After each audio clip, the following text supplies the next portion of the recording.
culinary world, there are always innovators with new ideas and products. But turning a dream into a reality requires money. Lots of it. Now they'll have the chance to get both funding and guidance from two of the industry's heaviest hitters. Joe Bastianich is one of the country's culinary giants. By combining great food with smart business, he's created an empire that includes 30 restaurants, co-owns Eataly, a high-end Italian market, and 2 best-selling books. We're not here to teach you. We're here to make an investment. If this was school, you'd be paying us tuition. Tim Love is a celebrity chef and master of urban Western cuisine. He owns 5 award-winning restaurants throughout Texas and has his own retail empire of rubs, sauces, and cookware. I'm a food guy. Tell me how you make the frickin' food. Hundreds of culinary entrepreneurs in dozens of categories presented their concepts. Each week, 2 of the most promising get an audience with Joe and Tim. We are bacon bacon. We are Kraken Kanji. Pasta made from chickpeas. The team with the most potential to make big money will get $7,500 and 36 hours to beef up their brand, refine their business plan, and turn this empty space into their dream restaurant. And they'll do this with the help of Joe and Tim's consultant, Waylon Lucas. Is that really a $500,000 effort? She's a pastry chef turned entrepreneur who built her own brand around the unique concept of baked donuts. With all the money coming from their own pockets, Joe and Tim call all the shots. Is it going to happen? 15 minutes. I'm the guy that believed in you guys. They might compete for a concept. What's the deal? Tim, your offer actually put me on my heels. It's a pretty aggressive offer. Make no offer at all. Obviously, we're very far apart. So therefore, I'm out. Or even invest together. This dream has finally come true. This is Restaurant Startup. Exotic ethnic flavors have never been hotter. So this week, Joe and Tim will hear a pair of pitches. A little-known dish from the Far East, and a variation on a popular Middle Eastern staple. All right, let's see what these guys got. Up first, Kraken Kanji, 3-line cooks from Seattle, Washington, who believe they have a formula to bring a little-known Asian rice dish into the mainstream.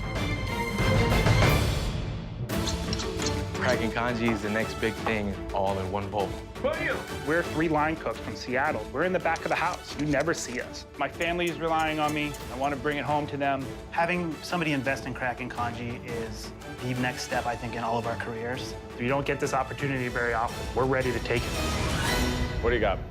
Hi, I'm Garrett Doherty. I'm Shane Robinson. I'm Herbal Donya, and together, we are Kraken Kanji. Kanji is basically made of rice, water, onions, garlic, and ginger. Kanji for me is very special.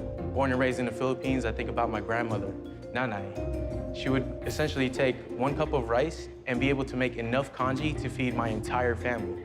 Kraken Kanji is a hip new twist on rice porridge. Just like sushi took America by storm and pho has become more popular, we're confident Kraken Kanji can be the next Asian food sensation.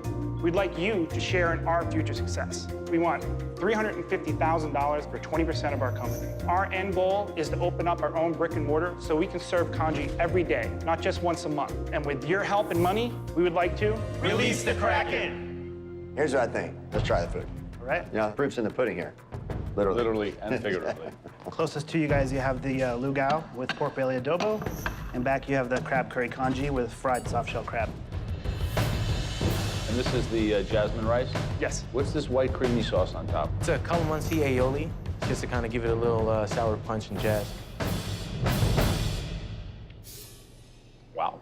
I always say in the food world, we need fat, acid, and salt. Both of these have that. Tastes great. It's a very complex and good dish, and really kind of the opposite of what I was thinking when you told me you're going to give me rice porridge. It's clear that you guys can cook. But we're not here to hire cooks, though. We're here Right. to invest in a business. Right. Who's in charge of the business here? For the couple pop-ups we've done, I've kept control of the finances with it. I'm responsible for all the buying and getting everything to the venue. As of right now, I'm just a cook. You're responsible for being from the Philippines. Responsible for eating it. So when you do the pop-up, do you sell out? The first pop-up, we sold out in 2 hours. We had a line out the door. So has Kraken Kanji ever put $1 in any of your pockets? Yes. How much much? has it made? 18,000. How much money have y'all all put together? $5,000. $5,000? Over the course of the 8 pop-ups. So you're not making any bank on this right now? That doesn't sound like For it. us, it's been very successful. How do you define success? You're not making money. You do a pop-up 8 times. That's success for you? We never lost any money. You've got a successful response. Yes. Let's talk about this branding. Let's talk about this Kraken thing. It reminds me like talking about somebody's ass. I mean, what's Kraken? Kraken, well, it's a mythical figure that the Kraken in Clash of the Titans. It's kind of like where everybody knows it from. You got two guys right here that are potentially going to give you $350,000 that have no idea what the hell it is. The logo? It's phallic and vaginal all at the same time. Yeah. If we're going to put real dollars into this thing, we want something that's a little bit more identifiable. Okay. What I need to know is, we build this great food, but how do you turn that into a restaurant? We wanted this to be a really hip, modern place. That sounds like trendy to me, which is Yeah. the disaster for restaurant. We give you $350,000. Tell me how you're spending the money. Well, we purchased a venue, Okay, so how much are you allocating that? That's what I'm asking. $150,000. Okay? and then $70,000 to $85,000 to Okay. outfit the space. If All right, it's, you're 220. Keep going. we wanted 3 to 6 months of backup capital. 3 or 6? 6. Okay? 6 months in the bank is what? Well, our operating capital would be $125,000. So that's $345,000. And then we also have inventory, which is, I think, $40,000, What's the top line? How much money is coming in a year? about $700,000 a year. $700,000 a year. You're valuing the restaurant at $1.75 million, and you're telling me it's only going to gross $700,000. This is a starting point. I know, but this is a startup. I'm not going to invest $350,000 to get 20% of a restaurant that you value at $1.7 million that only brings in $700,000. Are you putting any money in it? You guys got any money in it? No. You're gonna put 0 in it. Do the circle of math there.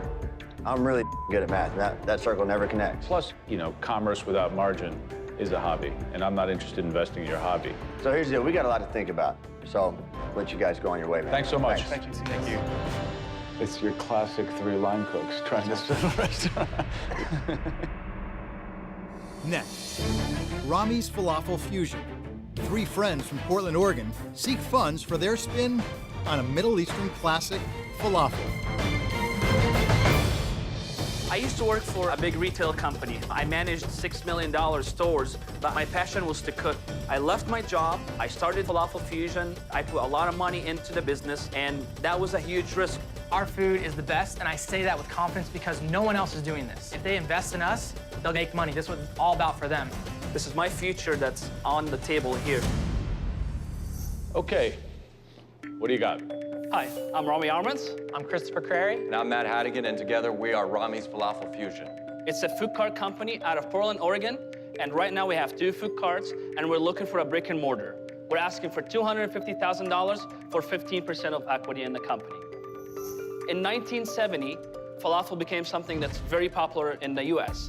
We looked at all the falafel that's in the market. It's all made with chickpeas or garbanzo beans.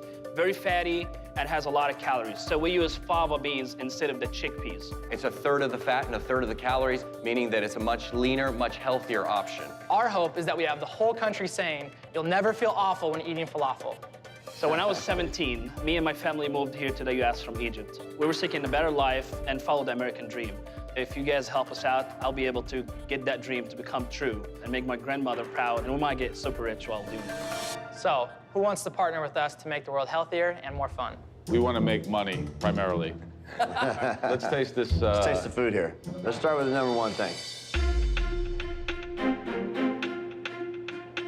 So, this is a falafel burger. Correct. There's a brioche bun with a falafel patty, pico de gallo. And then we have a fusion quesadilla, caramelized onions, caramelized cremini mushrooms, and then we fry the falafels, we smash them, and we put them in there. So you got like Mexican, Greek, Exactly. Middle Eastern. Correct. The exterior has a good crispiness to it.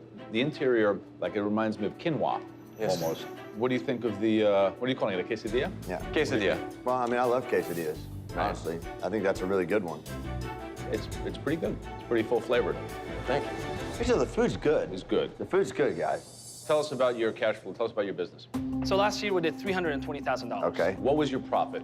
$48,000. Rami, no offense, but that margin sucks. Especially at a cart. In my opinion, you should be bringing 35% to the bottom line. Yep. And so I 15% agree. scares me a little bit. It's because, it's new business. So New business has so- nothing to do with what the margin is. I'm gonna be frank. I didn't know anything about the food business. You know, when I got in the food cart for 6 months, I worked 22 hours a day. I sat in front of all the successful food carts, count how many people walked through the door. I came out with average what, I like this. you know, when it rains or it doesn't rain, I came up with an average year lowest and We got your go-getter attitude. $250,000 is a lot of money, so we got to be sure you guys are confident in what you're doing. I think the biggest problem I have in this whole pitch is branding. I hate Well, to say I like Rami in front of me more than Rami Right. on the logo. What's Yeah. going on with this logo and name?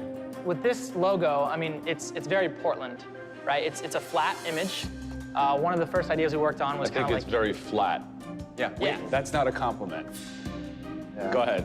Flat is, I mean, I would Flat say is Portland. Yeah, but you know what? We don't want to have one store. So we're not concerned about Portland. We're concerned about the United If you States. don't like the logo, that's It's something gone. that, yeah, it's gone. All right, guys, thank you very much. Thank you. Thank you. We have a tough decision to make. That's exactly right.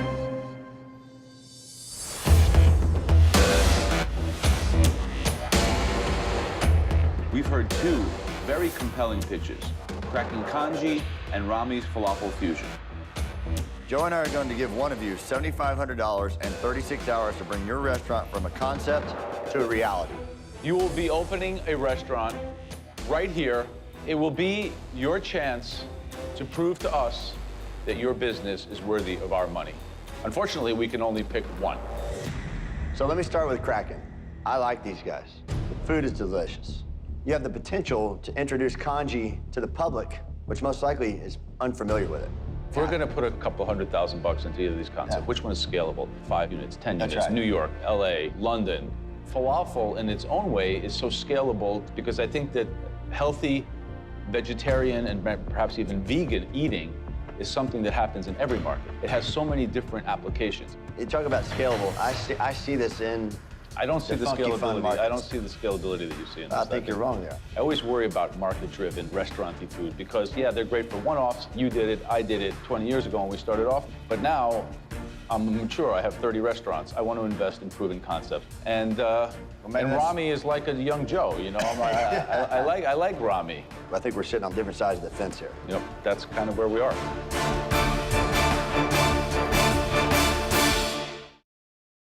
A culinary dream team put up their own money to launch hungry entrepreneurs in what could be the next great American restaurant. They impress. We invest. Restaurant Startup premieres July 8th on the fastest growing cable network in primetime, CNBC.